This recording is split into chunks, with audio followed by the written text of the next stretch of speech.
To Yamuna Murali kitchen. இப்போ செய்து காட்ட போகிறது வாழைத்தண்டு பொரியலுங்க. வாழைத்தண்டு பொரியல் உடம்புக்கு ரொம்ப நல்லதுங்க. கூட்டு செய்து சாப்பிட்லாம், பொரியல் செய்து சாப்பிட்லாம். இல்லைனாக்கா வாழைத்தண்டு அடித்தண்டை அப்படியே ஜூஸ் போட்டு சும்மா அப்படியே பச்சையாகவே சாப்பிட்லாங்க. அது எப்பாவது ஒரு முறை எடுத்துக்கிட்டால் போருங்க, தினம் எடுத்துக்க வேண்டியதில்லை.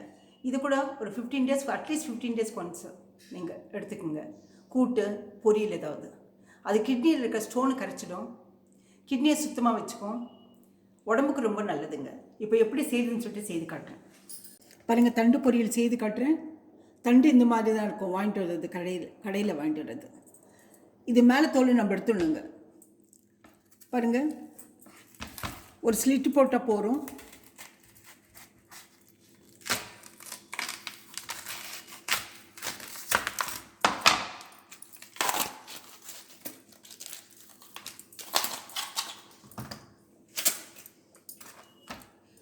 பாருங்கள், இனி இருக்குது. உள்ளுக்கு இருக்கிறது மட்டும் தான் தண்டுங்க. இது மேலே இருக்கிறதெல்லாம் அதோட மேலே இருக்க தோல்.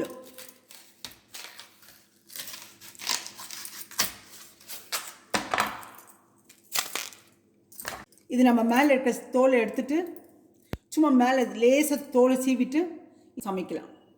பாருங்கள் பாருங்கள், இந்த மாதிரி தோல் எடுத்துடலாங்க. தோல் சீவுறதில்ல. தண்டு ரொம்ப நல்லதுங்க உடம்புக்கு. கிட்னியில் ஸ்டோன் இருந்தால் அதுக்கும் கூட கரைஞ்சி போகும்.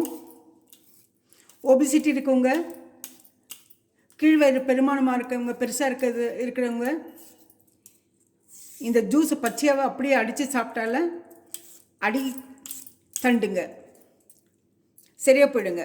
அது கண்டினியூஸாக சாப்பிடுங்க ஒரு 4-5 நாள். இதை இந்த இது தண்டு நம்ம சமைச்சு சாப்பிட்லாம். பாருங்கள், சீவி வச்சுருக்கேன். இப்போ பாருங்கள், இதுக்கு போடுறதுக்கு தண்ணி, அதில் கொஞ்சம் மோர் ஊற்றிருக்கேங்க. மோர் ஊற்றி தண்ணி கலக்கி வச்சுருக்கேன். அதில் போட்டால் கொஞ்சம் வெள்ளையாக இருக்குங்க, நல்லா வெள்ளையாக இருக்கும். இல்லைன்னா கருத்து போகுங்க. இது தண்டு கட் பண்ண உடனே கருத்து போகும்.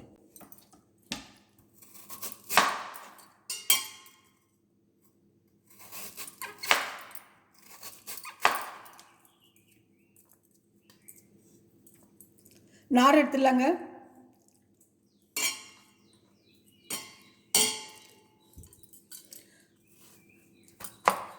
நார் எடுத்துகிட்டு போடலாங்க. இந்த மாதிரி சன்னமாக சின்ன சின்னதாக கட் பண்ணிக்கலாங்க.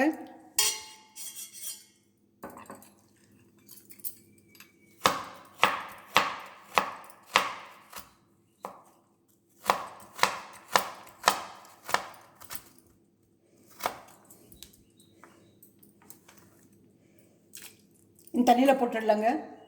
இதே மாதிரி எல்லாத்தையும் கட் பண்ணிடலாங்க. பழுக்க வாழைத்தண்டு இவ்வளோ மெல்லிசாக கட் பண்ணி வச்சுருக்கேன் நான். இந்த மாதிரி எல்லாத்தையும் கட் பண்ணி இந்த தண்ணியில் போட்டுடலாம். தண்ணியில் போட்டுட்டு இந்த நார் எடுக்கணுங்க. நார் நிறைய இருக்கும். இது நார் சத்து நிறைய இருக்கும். ஆனால் நம்ம ஒரு ப்ரஷ்ஷில் போட்டு அடிச்சிட்டோம்னா மேக்ஸிமம் நார் வந்துடும். இது பாட்டில் ப்ரஷ்ஷுங்க. பாட்டில் ப்ரஷ் தண்டுக்கு வச்சிட்ருக்கேன் நான், வாழைத்தண்டுக்கு. இது வாழைத்தண்டு செய்யும்போது இந்த ப்ரஷ்ஷை போட்டு யூஸ் பண்ணிக்கிறது. மற்ற நேரத்தில் சின்ன குழந்தைங்க இருக்கும்போது தான் பாட்டில் ப்ரஷ் வச்சுட்ருப்பாங்க. இப்போல்லாம் வைக்கிறது கிடையாது. இப்போல்லாம் அதனால் வாழைத்தண்டுக்குன்னு சொல்லிட்டு ஒரு ப்ரஷ் வச்சுட்ருக்கேன்.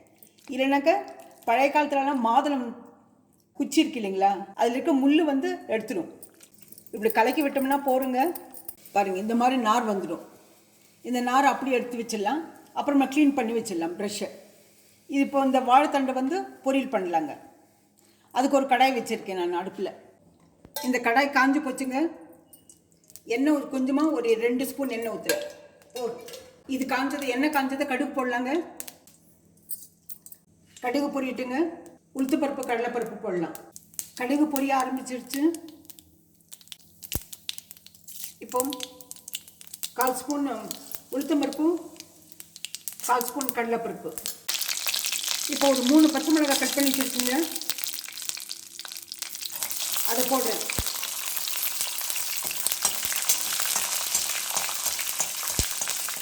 காரம் அதிகம் வேண்டாங்க பொரியலுக்கு. இப்போ வெங்காயம் போடுறேன். ஒரே ஒரு வெங்காயம் கட் பண்ணி வச்சுருக்குங்க. எண்ணெயிலே வதக்கிடலாங்க. கருவேப்பிலை போடுறேங்க. இப்போ நார் எடுத்த வாழைத்தண்டு போடுறேங்க.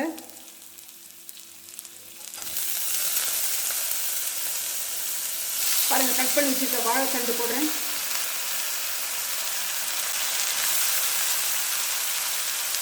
மோர் தண்ணியில் எதுக்கு போடுறதுன்னா இது கொஞ்சம் வெள்ளையாக இருக்கிறதுக்குதாங்க. இல்லை வாழைத்தண்டு கட் பண்ண உடனே கருத்துடும். இப்போ வாழைத்தண்டு வடிகட்டி போட்டாச்சுங்க. தேவையான உப்பு போடலாம்.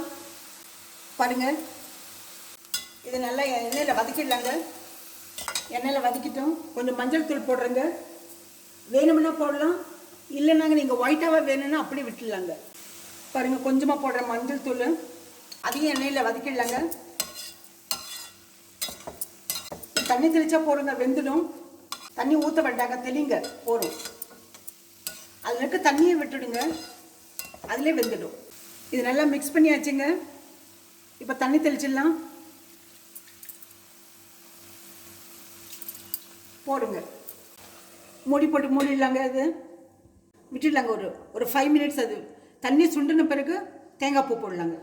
திறந்து பார்க்கலாங்க மூடியை. பாருங்கள், தண்ணியெல்லாம் சுண்டி போச்சு. வாழைத்தண்டு நல்லா வெந்திருக்கு பாருங்கள். இப்போ தேங்காய் பூ போடலாங்க. தேங்காய் பூ போட்டு வாழைத்தண்டோடு மிக்ஸ் பண்ணி வச்சிடலாங்க. இப்போ ஸ்டவ் ஆஃப் பண்ணிடுறேங்க. நல்லா மிக்ஸ் பண்ணியாச்சு. ஸ்டவ் ஆஃப் பண்ணிடுறேன். இப்போ இதை ஒரு முறை வேறு பாத்திரத்தில் எதில் சர்வ் பண்ணுறோம் சர்விங் பவுலில் ட்ரான்ஸ்ஃபர் பண்ணிடலாங்க. மாற்றி வச்சிடலாம். சாப்பிட்றதுக்கு அருமையாக இருக்குங்க. எந்த குழம்பு இருந்தாலும் சரி, கறி குழம்பு கிடையாதுங்க, வேறு குழம்பு சாதாரணமாக இருக்க குழம்புகளுக்கெல்லாம் செட் ஆகும். இது பொரியல் அதை வச்சு சாப்பிட்லாம். புளிக்குழம்பு, சாம்பார், காரக்குழம்பு எல்லாத்துக்கும் வச்சு சாப்பிட்லாங்க. இதை வாரத்துக்கு ஒரு முறை எடுத்துக்கலாங்க. அப்போ தான் உடம்பு நல்லா இருக்கு, ஆரோக்கியமாக இருக்குங்க. உடம்பு ஆரோக்கியமாக இருக்கணும்னு சொல்லிட்டுக்க நமக்கு கிட்னி நல்லா இருக்கணுங்க. அதுக்காக இதை இந்த தண்டு பொரியல், தண்டு கூட்டு, வாழைத்தண்டு கூட்டு, வாழை பொரியல் எல்லாமே எடுத்துக்குங்க. நீங்கள் இந்த ரெசிபி பிடிச்சிருந்தா லைக் பண்ணுங்கள், ஷேர் பண்ணுங்கள், மறக்காமல் பெல் பட்டன் ப்ரெஸ் பண்ணுங்கள். அடுத்த ரெசிபியில் பார்க்கலாம்.